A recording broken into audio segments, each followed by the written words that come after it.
Trump is on the warpath again. Oh, what is it this time? Twitter added a warning to Trump's tweet about the Minneapolis protests. When the looting starts, the shooting starts. It's about time Twitter clamped down on some of his dangerous tweets. The warning said that the tweet glorified violence. It was the first time any such warning had been issued.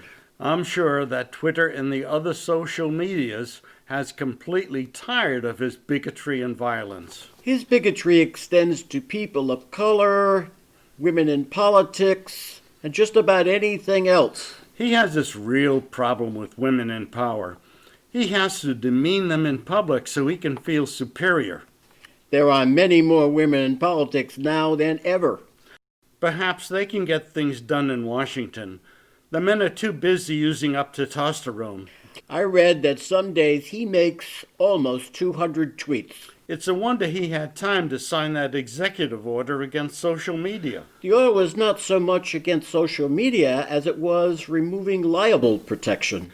So now he can sue Twitter if he tweets a lie and they fact check him? I wouldn't put it past him. If I were Twitter, I wouldn't allow any of his tweets if it meant I could be sued. If Trump didn't tweet, then that would free up time for him to run the country. Oh, if only we should be so lucky. I was wondering how Trump was doing on PolitiFact, so I did a little research. Oh, that must be great. So what does the data show? Well, not surprisingly, only 4% of his pronouncements are actually true. 10% are mostly true. So, our president is only 14% somewhat truthful? That's not quite right, Tim. Another 14% of his statements are half true. Okay, Ted, so let me get this straight. 72% of Trump's statements are outright lies and false statements. I'm afraid that's about it, Tim. I like this recent tweet of his.